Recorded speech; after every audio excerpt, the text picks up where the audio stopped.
Bueno, pues muy bienvenidos sean todos. El día de hoy vamos a iniciar con una nueva serie en el discipulado que se titula Interpretando la Biblia. Interpretando la Biblia. Hemos tenido previamente esta serie, una serie que se llamó Avancemos, en la cual estuvimos viendo los fundamentos bíblicos, los fundamentos de la doctrina, de una manera comprimida en 7 enseñanzas.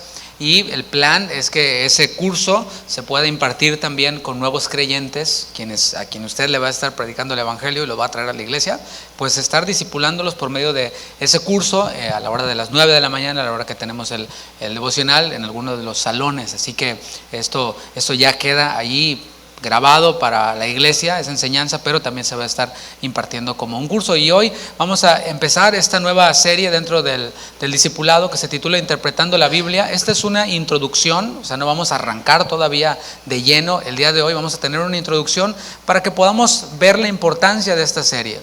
Nosotros creemos que cada creyente tiene al Espíritu Santo. Eso es doctrina básica, ¿verdad? No necesitas pagar, no necesitas que oren por ti para que recibas al Espíritu Santo, no necesitas absolutamente nada para recibir al Espíritu Santo. Si has creído en Cristo, tienes ya al Espíritu Santo, porque dice la palabra que nosotros somos templo del Espíritu Santo. El Espíritu Santo mora en nosotros en el momento en el cual nosotros confiamos en Cristo para salvación.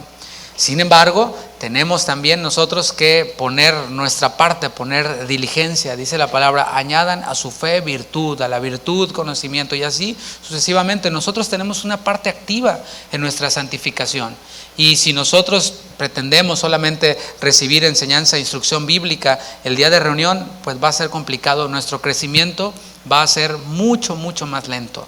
Y es posible que alguno que otro muera de inanición por comer solamente una vez a la semana. Entonces, ¿qué hacemos nosotros como iglesia? ¿Cuál es el propósito de esta serie? Vamos a explicarlo más ampliamente mientras la desarrollamos. Pero básicamente el propósito es que cada creyente pueda en su casa leer la Biblia y tener las herramientas necesarias para poder interpretar lo que lee. Eso es el propósito de esta serie. Vamos a leer 2 de Timoteo, capítulo 3, versículos del 14 al 17. 2 de Timoteo, capítulo 3, versículos 14 al 17.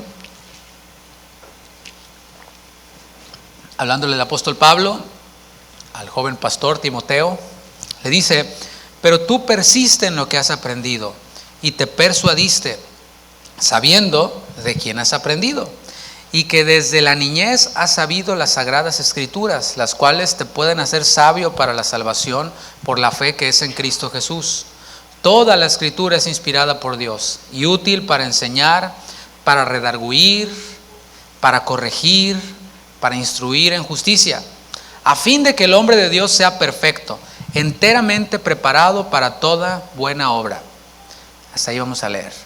Como hemos dicho entonces, el propósito de esta serie es despertar el deseo en el creyente por estudiar la palabra de Dios. Es darle las herramientas al creyente para que pueda estudiar la palabra de Dios de forma individual y con más profundidad. Vamos a tratar de mantener esto, mis hermanos, en un nivel sencillo.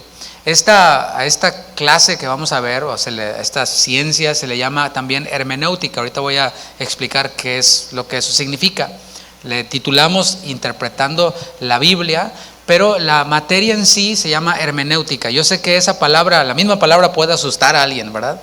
Supe de alguien quien hace tiempo escuchó una serie sobre hermenéutica y pues me platicaba que le había sido de mucha bendición. Sin embargo, decía que cuando vio por primera vez esa palabra en la serie, o sea, lo buscó en internet y dijo, mira, se está enseñando hermenéutica, y dijo, ¿qué es eso? Se asustó. Dijo, a mí me sonaba como aeronáutica, dice, algo así, algo muy complicado. Entonces queremos nosotros mantenerlo de manera simple. Por eso la serie va a ser un poquito más larga de lo normal, porque nos vamos a detener casi en cada punto para que lo podamos entender bien y podamos ver ejemplos gráficos así muy claros acerca de lo que cada cosa significa, ¿no? Lo vamos a tener en un nivel sencillo. No queremos complicarle la vida a nadie, ni tampoco que nadie se desanime y diga, no, eso es muy difícil. No, ya cuando vayas viendo cómo se va desarrollando esta serie, te vas a dar cuenta de que es algo sumamente sencillo y útil a la hora de interpretar la escritura, ¿no? Sin embargo, cualquiera quien quiera ir más a profundidad en el estudio de la hermenéutica, pues lo puede hacer también bien. Hay un grupo aquí de hermanos y de jóvenes quienes se han inscrito en el colegio bíblico, el colegio de estudios bíblicos, para poder aprender precisamente esta materia, y ahí ya sí es en un nivel pues más de a de veras, ¿no? O sea, no que esto no sea de a de veras, pero más formal es lo que quiero decir. Llevan sus libros de texto, tienen sus asignaturas, tienen sus tareas. Ahí sí, si faltan después de algunas, pues ya los echan, ¿no? Y dicen, no, ya. Pero aquí no. Si usted se le atora la carreta o algo y no puede venir, lo único que va a tener que reescuchar para ponerse al día, pero la idea es que esto sea de bendición para todos nosotros, ¿no? En el texto base vemos un mandato, ahí en 2 de Timoteo 3:14. Vemos un mandato. Constantemente la palabra de Dios nos da mandamientos. Constantemente la palabra de Dios nos prohíbe cosas. Constantemente la palabra de Dios nos advierte cosas. Aquí hay un mandamiento y el mandamiento es este: pero tú persiste en lo que has aprendido. El mandamiento directo es persiste, y esa palabra persistir es la palabra meno en griego, meno, M-E-N-O, y significa permanecer. Permanecer, eso es lo que significa persistir, meno, permanecer. ¿Permanecer en dónde o en qué en este caso? Permanecer, el mismo texto lo explica y lo dice, lo responde: en lo que has aprendido. Permanece en lo que has aprendido. Ahora, si lo dejamos allí, queda muy ambiguo, porque pues yo aprendí a tocar la guitarra. También aprendí a hacer, tortilla española. ¿Sabes hacer eso? Entonces es buenísima, la tarta de patata que le dicen los españoles, ¿verdad? He aprendido a hacer muchas cosas, pero aquí el tema es, ¿qué es lo que ha aprendido Timoteo? Persiste en lo que has aprendido, y también lo responde el texto en el versículo 14. Está hablando de las sagradas escrituras, y me llama la atención que no dice nada más las escrituras, sino las sagradas escrituras. Son las sagradas escrituras las que producen fe que lleva a la salvación. Ese es el primer elemento que vemos en esta introducción. Las sagradas escrituras son las que producen fe para salvación. Ahí lo dice en el mismo versículo 15, en la segunda parte. Te lo leo en la Nueva Traducción Viviente, tú síguelo en la Reina Valera. Dice: las cuales te han dado la sabiduría para recibir la salvación que viene por confiar en Cristo Jesús. Hermanos, no hay otra manera en la que el hombre pueda ser salvo si no es a través de las escrituras. O sea, es por supuesto, como lo dice esta versión, es confiar en Cristo, dice la palabra de Dios, porque por gracia sois salvos por medio de la fe. Y esto no de vosotros, la fe, pues es un don de Dios. La salvación es el don de Dios que se recibe por la fe.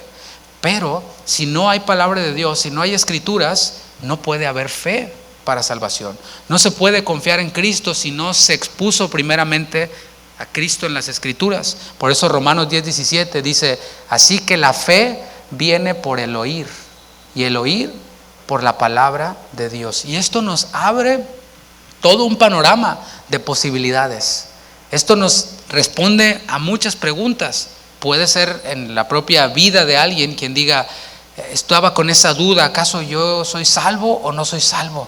¿Seré o no seré? ¿Seré o no seré? Bueno, si ya te lo estás preguntando y lo dudas, seguramente no lo eres, porque dice la palabra que el Espíritu nos da testimonio a nuestro espíritu de que somos hijos de Dios. Y tenemos la seguridad que tenemos luchas con la carne y que a veces nos gana la mayoría del tiempo, pues puede ser. A eso la Biblia le conoce como niños espirituales, como inmaduros, como débiles en la fe, pero son salvos. Pero si tú no estás seguro, entonces hay que replantearse algo, y esa es la otra pregunta: ¿acaso escuché el evangelio? O sea, sí, no estoy preguntando si vas a la iglesia y cuántos años tienes de ir a la iglesia, sino si te convertiste realmente al oír el evangelio. ¿Alguna vez oíste el evangelio y tras oír el evangelio vino a ti fe, confianza, arrepentimiento, convicción de pecado? Si la respuesta es no, pues hay que arrepentirse. Es algo bueno por ese lado. Es bueno saber, es bueno enfrentarte con la verdad, es bueno ser confrontado con la verdad, porque ahí la ley como un espejo te dice: estás mal y necesitas cambiar, necesitas arrepentirte. Y es entonces cuando uno se arrepiente y viene a ser salvo. Y la fe viene por el oír, y el oír por la palabra de Dios. Si tú ibas a una de esas iglesias en donde no había más que un mensaje positivo, ¿sí? Y sí, levanten la Biblia y es todo lo que dice que soy todo lo que dice que soy, y tengo todo lo que dice que tengo, y quién sabe qué. Sí, ese es el rezo que se dice al principio, pero después empieza a hablar de motivación. Después empieza a hablar de un mensaje positivo y de que tú échale ganas, pero allí no hubo palabra de Cristo, no hubieron sagradas escrituras. Entonces no puede haber salvación en un lugar así. Y es lo que está diciendo primeramente Pablo a Timoteo. Las escrituras son las que nos dan la sabiduría para recibir la fe, para recibir la salvación que viene por confiar en Cristo Jesús. Y el mandato, hermanos, es permanecer a lo aprendido en las sagradas escrituras. Esa fe que vino por el oír la palabra es el fundamento, y desde ahí empezamos a construir. Por eso todo lleva un orden. Previamente a esta serie hablamos de los fundamentos de la palabra. Previamente a ella dimos toda una explicación detallada de la declaración de fe, porque no podíamos empezar a construir si no había un fundamento. Había personas quienes ya querían correr, pero todavía no tenían los primeros pasitos. O sea, no, es que ya quiero yo ir. Ok, espérate, está bien. Es bueno que querramos aprender más de la palabra, etcétera, pero ya te sabes el ABC. O sea, no puedes hacer aritmética si no sabes sumar y restar. O sea, entonces vamos a empezar a sumar y a restar y a echarle ganas, y de ahí empezamos a construir. Entonces, el primer paso, el primer punto para poder interpretar correctamente la Biblia y crecer en la fe es ser salvo. Si no, pues no se va a poder. El mandato es entonces a permanecer en eso, y el permanecer en lo aprendido, que son las sagradas escrituras, tiene un propósito, y lo vemos ahí en el versículo 17 del mismo pasaje. A fin de, nos habla de propósito, dice, a fin de que el hombre de Dios sea perfecto. ¿Te fijas? El propósito de permanecer en las sagradas escrituras es de que el hombre de Dios, la nueva criatura, el creyente, sea perfecto. Y esta perfección no habla de que algo libre de errores, algo sin defectos. No. Veíamos el viernes que si un árbol da manzanas y se le pudre una manzana o dos, no lo hace un árbol venenoso, ¿verdad? Sino simplemente dio una que otra manzanita podridita por ahí, pero bueno, se quitan y después el fruto sigue siendo bueno, ¿verdad? Aquí es a lo que se refiere, no de perfección, de impecabilidad, sino que de separación del pecado, de una actitud de amar lo que Dios ama y aborrecer lo que Dios aborrece. Y Dios quiere, mis hermanos, que seamos santos. ¿Cuántos dicen amén? Es la voluntad de Dios, y lo hemos visto en repetidas ocasiones aquí los domingos, que se habla mucho de la voluntad de Dios. No, que la voluntad de Dios, y será la voluntad de Dios, la voluntad de Dios.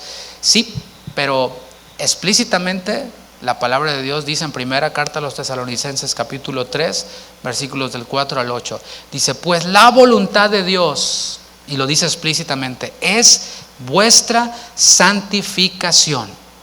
Si no te ha quedado claro eso, ni te preguntes cuál será la voluntad de Dios para esto, para aquello. No. La voluntad de Dios es que sea santo, porque si tú y yo somos santos, todo lo demás va a fluir de manera natural.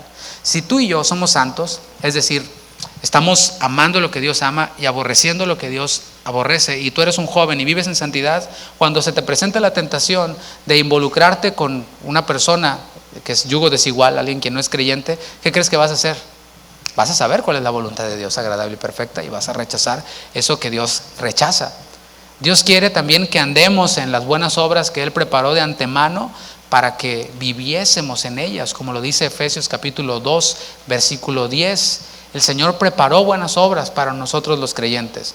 ¿Para qué son esas buenas obras? Para que las contemplemos, para que las memoricemos. Respóndame.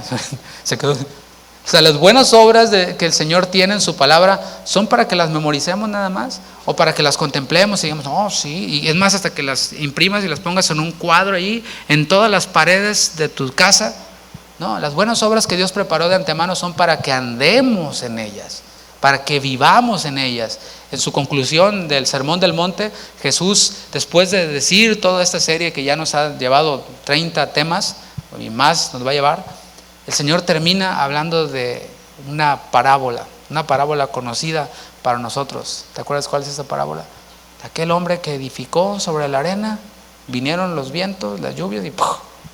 Pero aquel hombre quien edificó sobre la roca, o sea, la roca es Cristo y su palabra, lo que enseñó allí en ese sermón, pues vienen los vientos, vienen las tentaciones, vienen las pruebas, y la casa no se cae porque está sobre la roca. Y dice, todo aquel que oye, así es como comienza diciendo, estas palabras y las hace, le compararé con un hombre sabio, prudente, y entonces empieza a desarrollar esta parábola conocida por nosotros. Entonces, la palabra de Dios y las buenas obras que el Señor preparó de antemano, desde antes de la fundación del mundo, son para que nosotros las vivamos. Esas buenas obras, ¿qué es lo que incluyen? Bueno, incluye la santidad, número uno, ¿no? Porque la voluntad de Dios es nuestra santificación, que no es perfección en su totalidad, impecabilidad, estar libre de error, sino es separación de aquello que Dios aborrece, separación del pecado para unirme a Cristo. Eso es santidad, pero incluye además el ser generosos con los necesitados. ¿Qué te parece? Bueno, en lo personal, en lo individual, si somos generosos con quienes necesitan, si yo tengo 5 pares de zapatos y veo a mi hermano que trae los zapatos todos rotos, que ya pisa un chicle y sabe de qué sabor es, ¿verdad? Entonces, ¿qué hago? Pues aplico la generosidad y digo, ¿sabes qué? Ten, mi hermano, ahí está. Es el que Jesús lo dijo, ¿no? El que tiene 2 túnicas, pues, ¿verdad? Reparta al que no tiene, ¿no? Eso es parte de las buenas obras básicas, que por cierto hasta los paganos hacen, ¿no? También las buenas obras incluyen el servicio en la iglesia local, por ejemplo. Es parte de también, servir en nuestra iglesia local. Incluye, por supuesto, la gran comisión, que es predicar el evangelio, que es hacer discípulos. Estoy hablando en lo individual. Esas son las buenas obras que el Señor preparó de antemano para que anduviésemos en ellas. Según la Biblia, pues santidad es separación de lo que Dios aborrece y es unión a lo que Dios ama. Pero fíjate bien, si quitamos a la Biblia de la ecuación, la santidad se rebaja a moralidad. Eso es. No, pues yo no hago eso, no, porque no va con mis principios, porque así no me enseñaron en mi casa. Yo jamás engañaría a mi esposa porque yo jamás vi ese ejemplo en mi casa. ¿Te fijas? Eso está bien, pero eso es en el mundo. O sea, eso es moralidad. Y buena moral, por cierto, ¿no? No, yo jamás me vengaría de esa persona porque no está bien, no es correcto. Y eso lo puede decir un pagano, O sea, eso es moralidad, educación, sin la Biblia. Sin la Biblia, las buenas obras son reducidas a altruismo. Goodwill, ¿no? Pues voy a Goodwill y hago mi donación, me dan mi recibo. Es altruismo, que lo hace también un satanista. O sea, ¿por qué? Porque pues es algo noble, algo altruista. Sin la Biblia, el servicio a Dios, por eso puse antes todos estos ejemplos, ¿no? Sin la Biblia, el servicio a Dios no es nada más que pues voluntariado empresarial. Sin la Biblia, voluntariado empresarial. Y la gran comisión, bueno, de la gran comisión ni hablamos porque no existe. Pues como sin la Biblia, ¿cómo vamos a evangelizar? ¿A qué se limita entonces el evangelismo sin la Biblia? Vente a mi iglesia, te invito a mi iglesia. Eso no es evangelismo, y lo hemos dicho en otras ocasiones y lo repetiremos. Evangelismo no es invitar a alguien a la iglesia, porque imagínate, invitas a alguien a la iglesia ahorita, viene y va a escuchar todo esto y va a decir, están locos estos. No va a entender nada. Son locura las cosas del Espíritu, no las puede entender, porque las cosas del Espíritu son para los que son espirituales, ¿no? Entonces debe de haber primeramente una predicación del Evangelio con la palabra de Dios, por supuesto, un discipulado, una preparación, y entonces la persona solita va a decir, oye, ¿dónde está tu iglesia? ¿No? Me quiero congregar porque ya lo vi en la Biblia. Entonces ya viene un poquito más a tono con lo que se está hablando, ¿no? Por eso hay muchas iglesias que no crecen. Estoy hablando en lo que tiene que ver con la enseñanza, porque todo el tiempo están hablando de cositas así muy emocionales, muy buena onda, pero lo vimos en la serie Avancemos, ¿no? El alimento sólido es para los que han alcanzado madurez, dejando ya los rudimentos de todo este asunto. Vamos adelante. La iglesia tiene que crecer en número, pero tiene que crecer en madurez espiritual. Sin la Biblia, entonces, la gran comisión no existe, no es más que una invitación a un lugar. La pregunta es, ¿por qué los cristianos no predican el evangelio? Todos tenemos claro que el Señor dijo en Mateo 28, ¿no? Vayan por todo el mundo, prediquen el evangelio, tal, y todos estamos conscientes de que ese fue un llamado para todos los discípulos, ¿sí? Todos estamos conscientes de eso, lo sabemos. Y, el pastor, ¿cómo dice lo mismo siempre? Pues sí, el tema es de que no se hace. ¿Por qué no se hace? Es la pregunta. ¿Por qué no se predica el evangelio? Y una respuesta puede ser porque muchos cristianos no conocen la Biblia. No la conocen. O sea, ¿qué van a dar si no tienen nada para dar? Y si te digo, si no han nacido de nuevo, nunca han oído el evangelio, solo han ido a reuniones, solo han estado en eventos, etcétera, pues ¿qué van a hablar? ¿Qué van a decir? Entonces no se predica el evangelio, porque no hay Biblia de por medio, ¿no? Este mismo texto que estamos viendo nos revela un elemento que distingue a la Biblia de cualquier otro libro. Por eso resalté que el autor nos está diciendo las sagradas escrituras, los textos sagrados, el libro sagrado. Y ahí en tu pasta de tu Biblia dice Santa Biblia. Biblia significa varios libros unidos, ¿no? O sea, porque esos son muchos libros unidos, pero es santa porque es la palabra de Dios. Y nos revela este texto el elemento que distingue la Biblia de cualquier otro libro. La iglesia es santa porque es distinta a las organizaciones, es distinta a los negocios, es distinta a las empresas, se rige por principios bíblicos. La Biblia es santa y se distingue de otros libros. ¿Por qué? Dice, toda escritura, versículo 16, es inspirada por Dios. Lo de Sigmund Freud no es inspirado por Dios. Lo de Cornejo no es inspirado por Dios. O sea, you name it, no es inspirado por Dios, pero la escritura es inspirada por Dios y útil para enseñar, para redarguir, para corregir, para instruir en justicia, piedad, lo que hablamos, las buenas obras que Dios preparó de antemano para que andemos en ellas. La palabra crucial en este pasaje que vimos es el término griego theopneust, que significa respirar, es esa palabra que vemos ahí, inspirada. Es respirar en su efecto de exhalar. Mira, respira un poquito mientras tomo agua. Respiraste, inhalaste, ¿verdad? Y exhalaste. O sea, ese es el proceso completo de respiración. No soy médico, así que si me estoy perdiendo algo ahí me dispensan, ¿verdad? Pero en términos generales, respirar es el concepto, pero en la respiración inhalamos y exhalamos. Y eso es esa palabra griega theopneust, es respirar, pero en su efecto de exhalar. Y nos transmite la idea de una manifestación del origen o de la fuente de la escritura. Lo que Pablo le dice a Timoteo es que la Biblia viene de Dios, tiene la vida de Dios. Una persona quien deja de respirar, pues ya no tiene vida. Pero una persona quien está respirando tiene vida. Y cuando alguien se ahoga o lo que sea, ¿qué se hace, no? Le da respiración de boca a boca. Entonces la persona vuelve en sí, cobra vida. Bueno, es la idea más o menos que nos está transmitiendo. Lo que Pablo le está transmitiendo a Timoteo es que la Biblia viene de Dios, tiene la vida de Dios. Él es el máximo autor.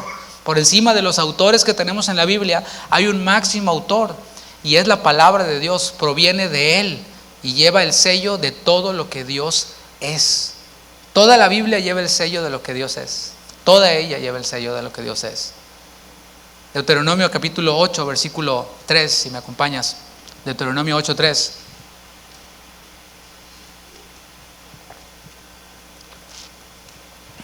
La Biblia se distingue de otros libros porque es inspirada por Dios, porque lleva la vida de Dios. Y así es todo este asunto, mis hermanos, o amigo, si eres nuevo. Todo este asunto de la iglesia es separado de las cosas del mundo. La iglesia no es un club, es separado del mundo. No es un negocio, no es una empresa, es separado. La Biblia no es cualquier libro de texto que podemos ver y analizar y sacar conclusiones y usarlo, pero también podemos usar este otro y este otro y este otro. La Biblia es la palabra de Dios y la iglesia es la iglesia santa de Dios. Deuteronomio 8:3 dice, y te afligió y te hizo tener hambre y te sustentó con maná, comida que no conocías tú, ni tus padres la habían conocido, para hacerte saber que no solo de pan vivirá el hombre, mas de todo lo que sale de la boca de Jehová vivirá el hombre. Espero que lo hayas leído con atención, porque nos está transmitiendo la idea de que, de comida. La comida es algo esencial para que el ser humano pueda vivir, ¿verdad?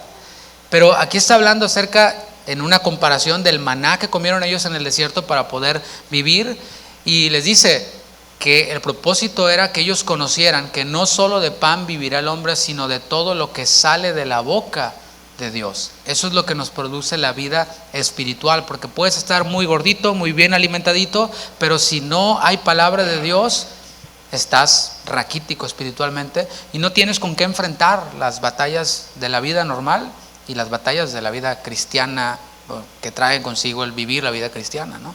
Estas palabras fueron dichas también por Jesús en Mateo capítulo 4, cuando Jesús estaba en el desierto después de haber ayunado por 40 días. Vemos ahí en los evangelios, Mateo capítulo 4, que vino a él Satanás para tentarle. Y ahí en esa tentación de Jesús, Jesús también mencionó estas palabras cuando Satanás le dijo, si eres hijo de Dios, o sea, si, a ver si es cierto, a ver si es verdad que eres hijo de Dios, pues dile a estas piedras que se conviertan en pan, ¿verdad? Entonces Jesús citó esto, no solo de pan vivirá el hombre, sino de toda palabra que sale de la boca de Dios. Y aquí palabra de Dios significa la voluntad de Dios. Dios no es como nosotros, que a veces, como decimos una cosa, decimos otra, ¿verdad? Nomás hablamos a veces por hablar. Decía mi abuelita, nomás hablas porque tienes boca, ¿verdad? A veces así decimos cosas sin sentido, decimos cosas sin pensar, o a veces decimos las cosas con intención negativa, ¿no? Pero Dios no es así, Dios es santo. Por eso digo que hay una gran diferencia, ¿no? En todo esto de lo que estamos hablando. Dios es santo y cuando Él habla, Él revela su voluntad, revela su mente, nos revela su pensamiento. Y aquí palabra de Dios significa su voluntad y el poder también de Dios, mediante los cuales puede sostener a sus hijos aún sin alimentos. ¿Cómo sostuvo el Padre a Jesús sin comer por 40 días y 40 noches? Fue con su palabra. ¿Cómo explicas eso? Es el poder de Dios, porque Dios es poderoso. Aquí nuevamente vemos cómo es distinto todo esto a las cosas del mundo. Isaías capítulo 55, versículos del 7 al 11.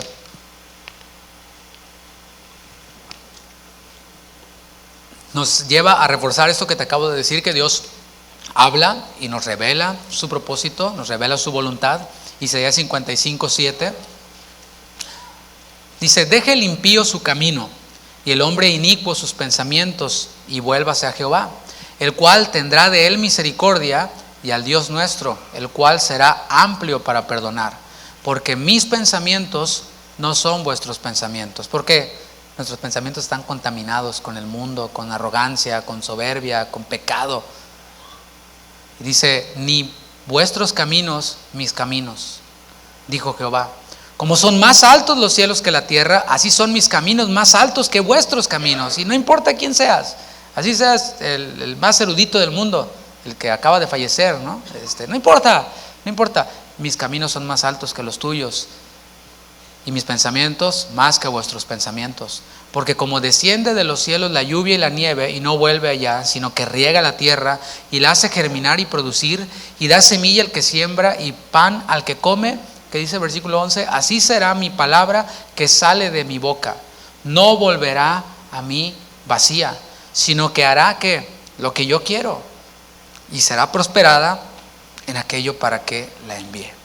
Así que podemos ver que Dios habla y habla con un propósito y nos dice las cosas con un propósito, y sabes que ese propósito, lo sabemos, se va a cumplir con nosotros, sin nosotros o por encima de nosotros. El propósito de Dios se va a cumplir.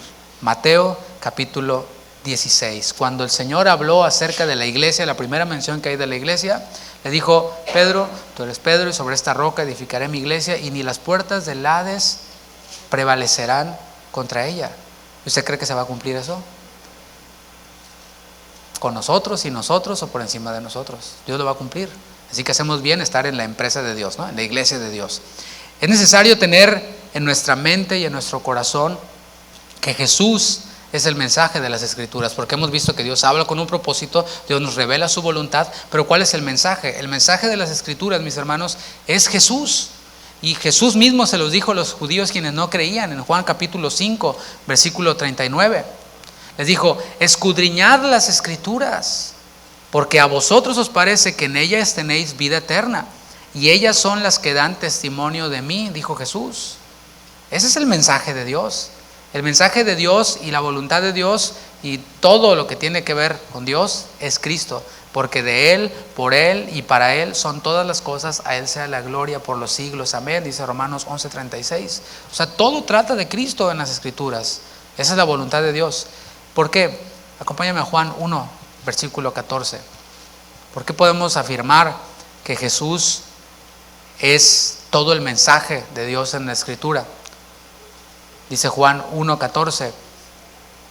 Y aquel verbo fue hecho carne. Me parece que están saliendo ahí, ¿no? ¿O no? Ahí está. A veces me tengo que ir un poquito más rápido. Si no, nada más anótelas y ahí van a aparecer. Y aquel verbo fue hecho carne. Está hablando de Jesús.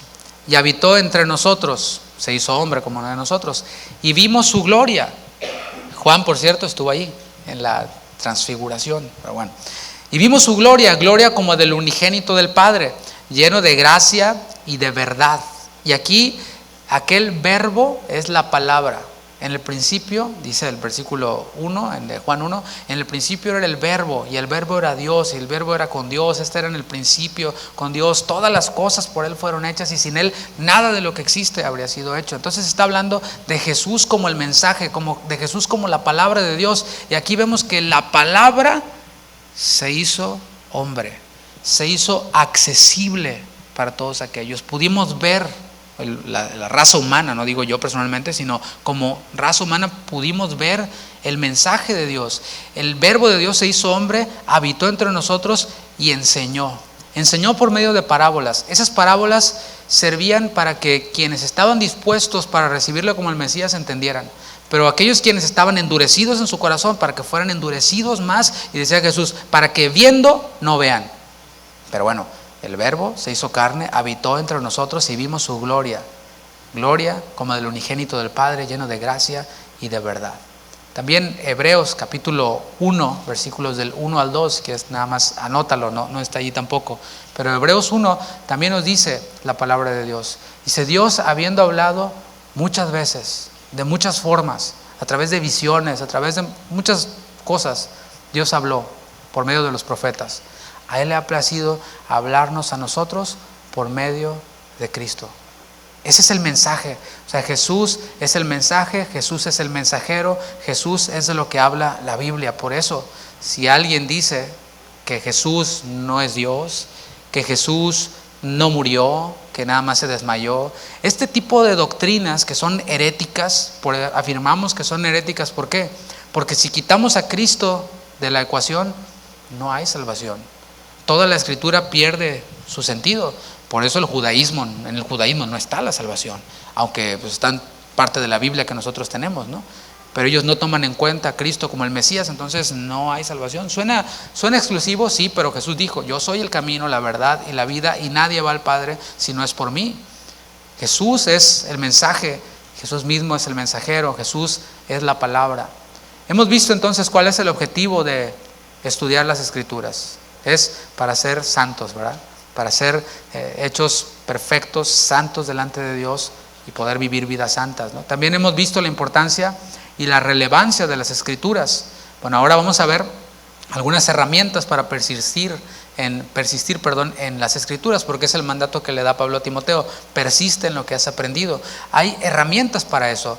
Hay, gracias a Dios, en el tiempo en el que vivimos, hay muchos libros que se han traducido al idioma español. Si tú hablas bien inglés, bueno, tienes todavía muchos más recursos, pero en el idioma español eran limitados los recursos que había. Todavía hace 20 años era muy difícil conseguir herramientas para estudiar la Biblia, como por ejemplo concordancias bíblicas, diccionarios bíblicos, concordancias temáticas. A veces las Biblias traían atrás, si a lo mejor tu Biblia es una de esas, traía por ejemplo por tema, ¿no? Paciente, pacificador, pacífico, y venían algunos textos en donde se hablaba de esa palabra, y eso era una gran ayuda. Bueno, cuando empezó a salir eso era como que wow, un boom, ¿no?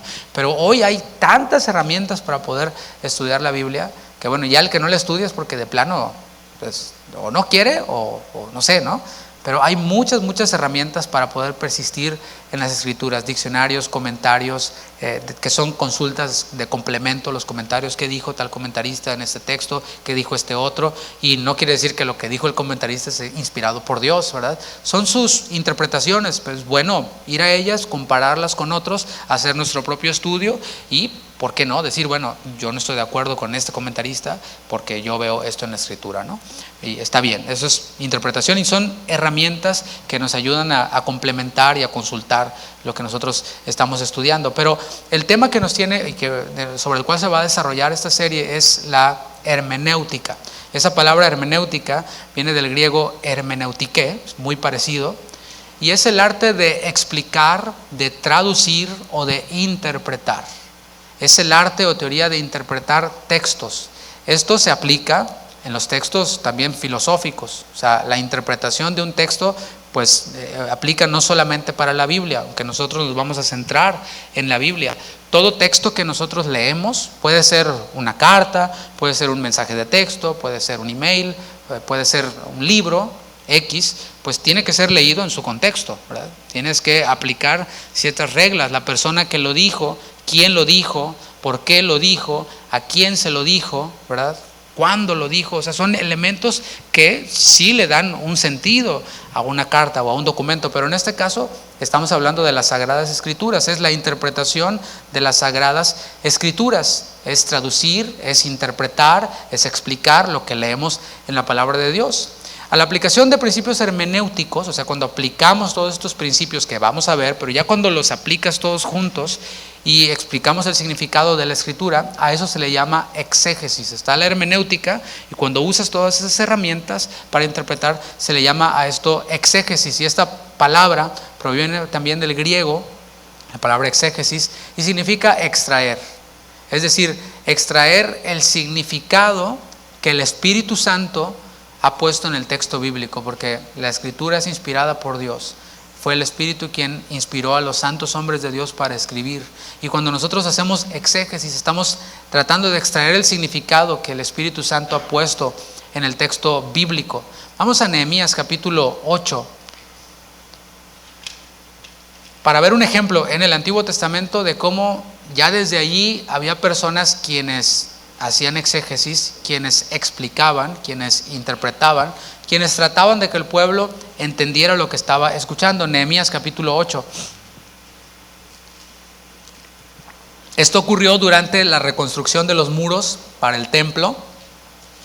Esdras y Nehemías son libros muy bonitos en la Biblia, claro, como todos, pero tienen un gran contenido histórico, tienen muchos sentimientos que nos transmiten. Pero aquí en Nehemías capítulo 8, vamos a leer desde el versículo 1 al 9 para ver esta idea que estoy tratando de transmitirte. Y se juntó todo el pueblo como un solo hombre en la plaza que está delante de la puerta de las aguas. Y dijeron a Esdras el escriba que trajese el libro de la ley de Moisés, la cual Jehová había dado a Israel. Ellos se habían olvidado de la ley, se habían olvidado de las escrituras. Y el sacerdote Esdras trajo la ley delante de la congregación, así de hombres como de mujeres y de todos los que podían, ¿qué? Entonces la palabra de Dios no es exclusiva de hombres o de mujeres, es inclusiva para hombres y para mujeres. También me llama la atención que está trayendo a los niños, ¿verdad? Si un niño puede entender, puede recibir el evangelio, no importa qué tan chiquito sea. Pero a veces, no, niño, y déjalo. Pues sí, pero le mueve más a la tecnología que varios de nosotros, ¿no? Entienden muchas cosas. No entiende, está chiquito. No, sí, pero te tienes que sentar con él, tú, y explicarle y darle seguimiento a lo que los maestros aquí en la iglesia les enseñan, y vas a ver cómo el niño puede entender muchos conceptos bíblicos, ¿no? Pero aquí vemos esto, que trajeron hombres, mujeres y todos los que podían entender el primer día del mes séptimo.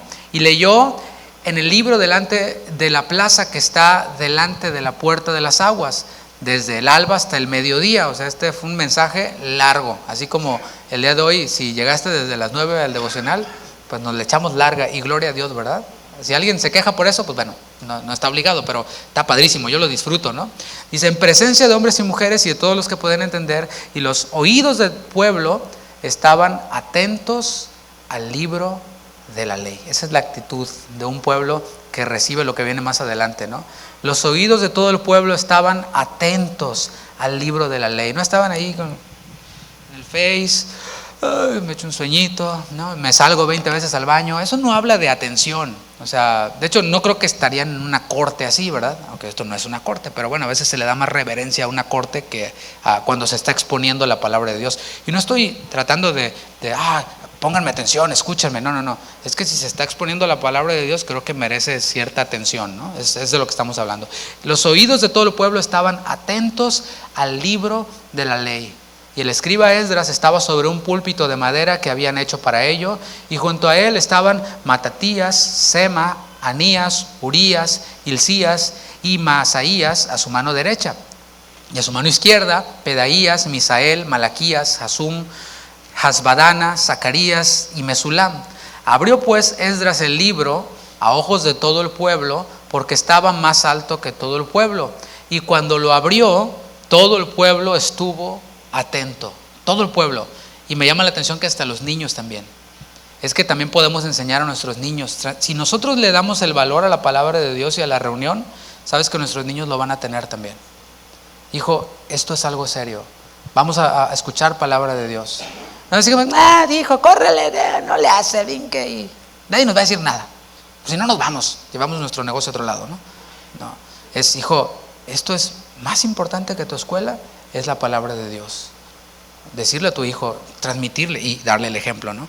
Más importante que tu tarea de la escuela, hijo, es el devocional. A veces a mí es el que me toca llevar a mi hija a la escuela. Y porque el niño va con mi esposa a la misma escuela. Entonces yo le llevo a ella. Y en el camino vamos hablando sobre el devocional. Y es lo mismo, hija, hiciste tu devocional, porque ella tiene la responsabilidad de hacerlo. Y en el carro, pues ahí se escucha un sermón, ¿verdad? Del pastor y todo el camino. Y a veces, hija, ¿hiciste tu devocional? Y a veces que me he dicho, no, es que no sé qué. Es donde uno como padre y sacerdote del hogar enseña, hija, más importante que tu tarea es el devocional. Entonces le empiezo a explicar, ¿no? ¿Por qué? Porque vas a estar frente a tentaciones, vas a estar frente a otros niños, frente a enseñanzas que se oponen a la palabra de Dios, como la evolución, entonces empiezo a hablar.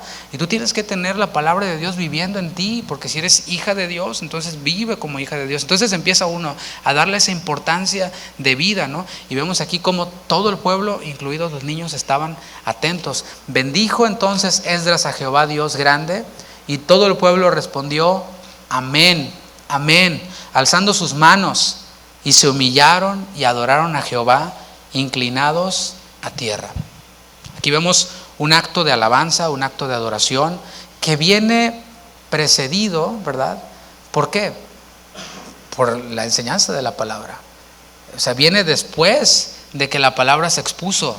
¿Qué nos enseña esto? Creo que ya estoy predicando, pero bueno, esto nos enseña algo. Nos enseña que aquel quien no se le da a adorar a Dios, dice, no, ya, eso no. Es porque le hace falta estar más conectado con la palabra. Porque cuando está conectado y expuesto a la palabra, no puede fluir otra cosa más que gratitud y expresar, Señor, ¿de qué otra forma puedo expresarte la gratitud por lo que tú has hecho en mi vida?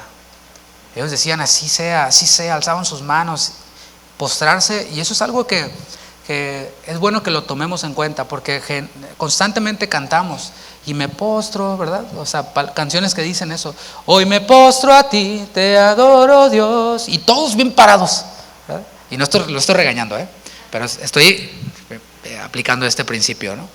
¿Por qué no nos postramos? ¿Por qué no? ¿Alguien le ha prohibido que se postre acá, que se hinque? ¿No? Si alguien le prohíbe, me dice, porque hay que arreglar eso. No, o sea, no hay ningún impedimento para que podamos postrarnos si lo estamos cantando. Claro, si es una realidad de nuestra vida. Lo que estoy tratando de hacer aquí es animarle a usted que si tenía usted ahí en la mente, dice que me postre, me voy a postrar, pero no, y si me dicen algo, no se preocupe, nadie lo va a parar. Me dice, oiga, párese, ¿cómo se va a andar postrando aquí? Es la iglesia. No, entonces ellos se humillaron y adoraron a Jehová, inclinados a tierra. La idea de estar inclinados aquí es el concepto de adoración, y no es hincaditos como nosotros conocemos, sino es estar tirados en el piso, porque eso nos habla de ya perdí toda la figura, ¿no? Ya no me importa si se me arrugó el pantalón, si se me dobla el zapato, si me ensucio, no importa, Señor, aquí estoy, aquí está mi vida, soy todo, me humillo ante ti, ¿no? Y los levitas, Jesúa, Bani, Serebías, Jamín, Acub, Sabetai, Odías, Maasías, Kelita, Sarías, Josabed, Anán y Pelaía. Ahí van ideas para las mamás que están esperando. Dice que todos ellos hacían entender al pueblo la ley, y el pueblo estaba atento en su lugar. ¿Te fijas cómo es el énfasis de la atención del pueblo? Atento en su lugar. Y leían el libro de la ley de Dios claramente. Y fíjate lo que dice ahí. Y ponían el sentido, de modo que entendiesen la lectura. Y yo deliberadamente en la lectura de ese texto he estado poniéndole el sentido a algunas cosas para que todos podamos entender. Porque no es nada más pararme aquí y leer. O sea, sino ¿cuál es el punto, no? O sea, puedes poner la Biblia hablada y lo lees, y lo escuchas, o lo lees. Pero se trata de poner el sentido para que se entendiese la lectura.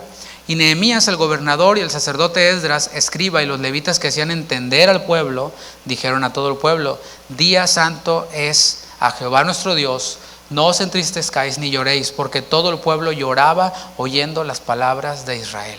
O sea, la ley de Dios, hermanos, y la palabra de Dios tiene el propósito, lo vimos, de hacer al hombre de Dios enteramente preparado para toda buena obra.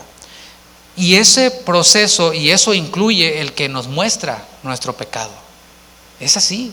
Ay, pastor, tiró muchas pedradas. No, yo nada más leí la palabra y le puse el sentido, tratando de hacer entender al pueblo lo que el Señor tiene para decir. ¿Y qué crees? La palabra tal cual siempre nos va a confrontar con nuestro pecado, siempre nos va a mostrar y a revelar y va a discernir las intenciones de nuestro corazón. Es una espada de dos filos que penetra, divide lo de la carne por este lado, lo del espíritu por este lado. Y sí, una espada, pues no sé si alguna vez te han clavado un cuchillo o te has cortado, pues sí lastima, ¿no? Pues sí lastima. La espada que penetra, pues sí lastima. No es así como que, ay, qué bonita la espada, me está penetrando. No, o sea, sí incomoda, pero es la espada del Espíritu, es la palabra de Dios que nos da vida, que nos transmite la vida de Dios. Y ellos lloraban y estaban realmente convictos de pecado. Había un arrepentimiento, un dolor por el pecado. Hay veces que personas dicen, no, sí, yo me arrepiento de lo que hice. Pero dices tú, pues no parece, ¿verdad? O sea, no ves cambio, no ves arrepentimiento por ningún lado.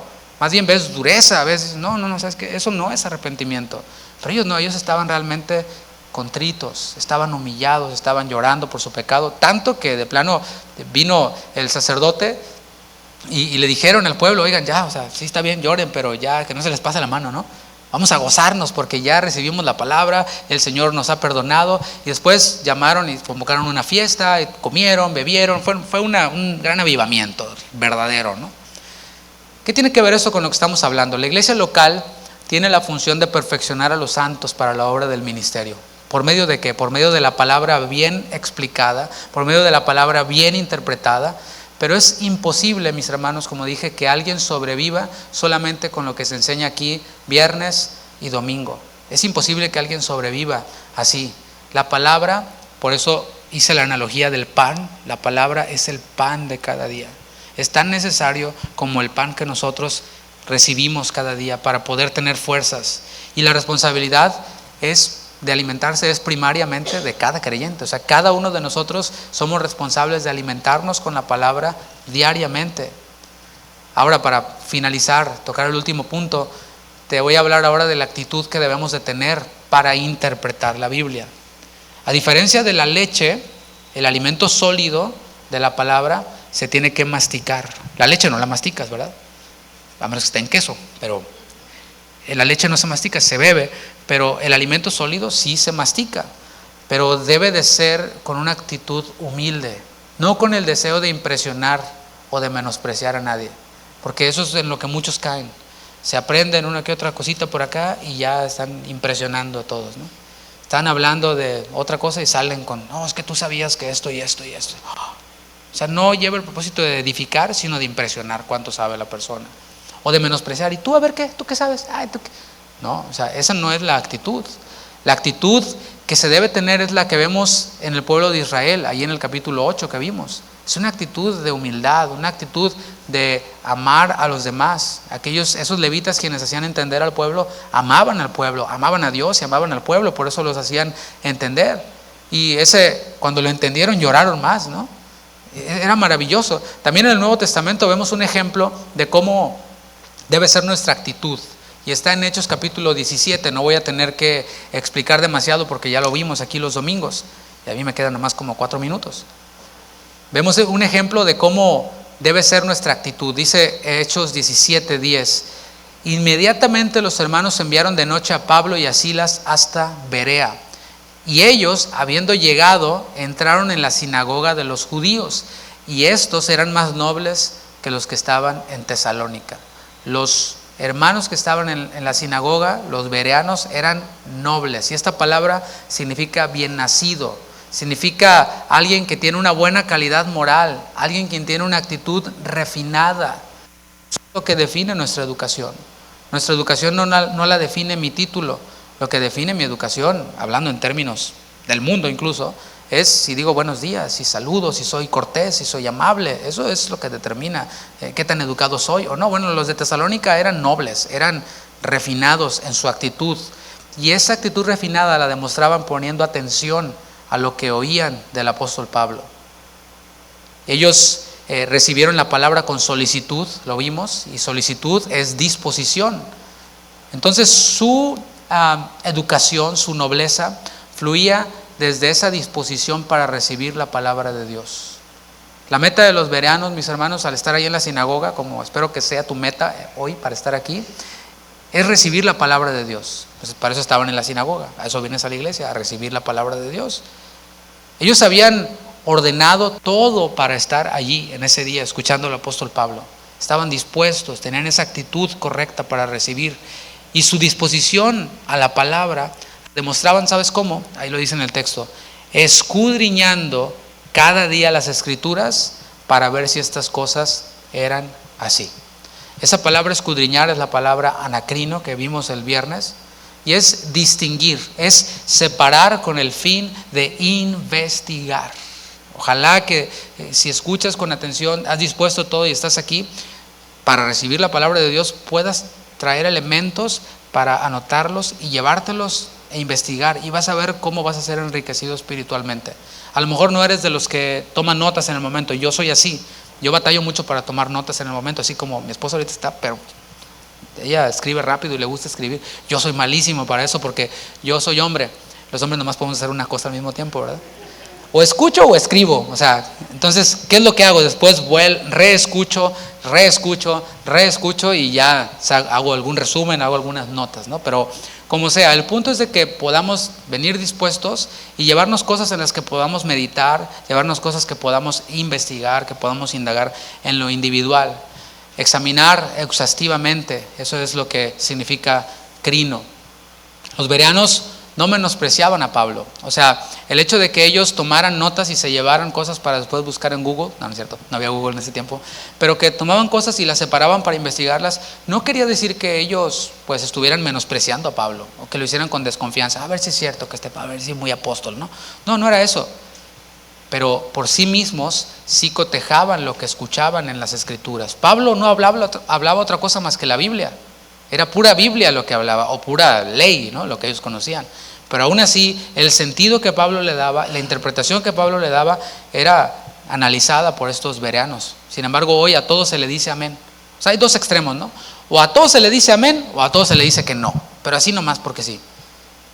Pero sin detenernos a cotejar con las escrituras lo que se dice de cualquier predicador, de cualquier expositor, o darle like nada más, es un error grave.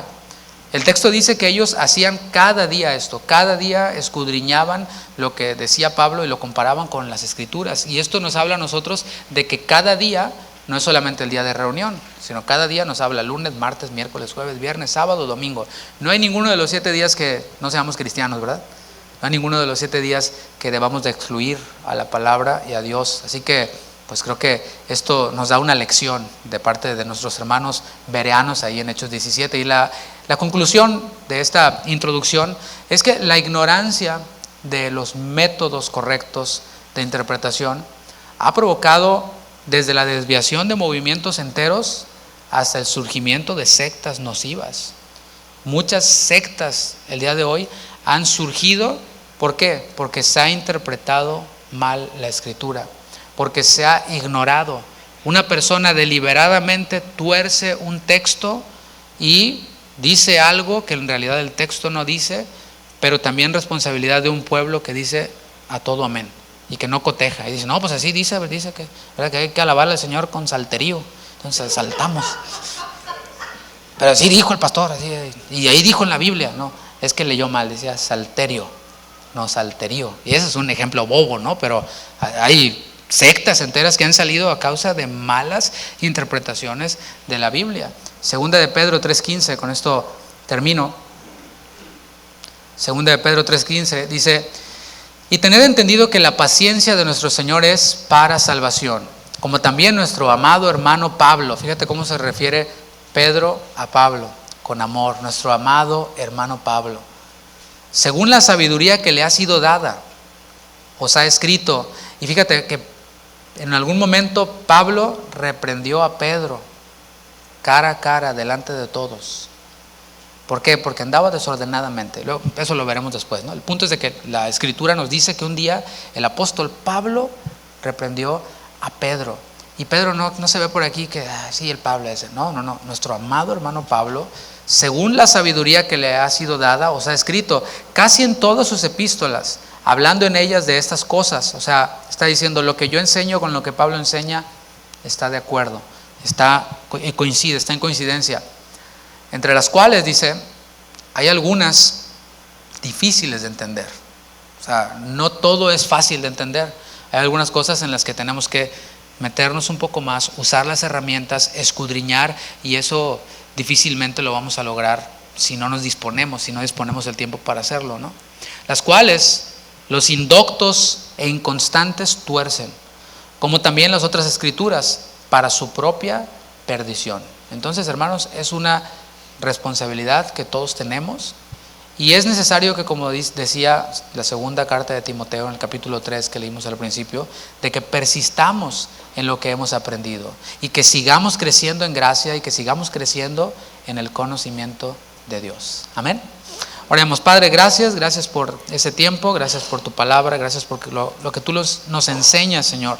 En amor nos invitas y nos mandas a que persistamos en lo que hemos aprendido, que persistamos en la enseñanza de la vida eterna, en esto, Señor, que nos hace santos como tú eres santo. En el nombre de Jesús, bendice este tiempo y que esta clase sea de edificación para nuestra vida, todo el desarrollo de ella, que mis hermanos puedan tener herramientas para escudriñar en lo individual aún más acerca de tus caminos y acerca de tu Hijo Jesucristo. En tu nombre, Jesús. Amén. Amén. Mis hermanos, pues.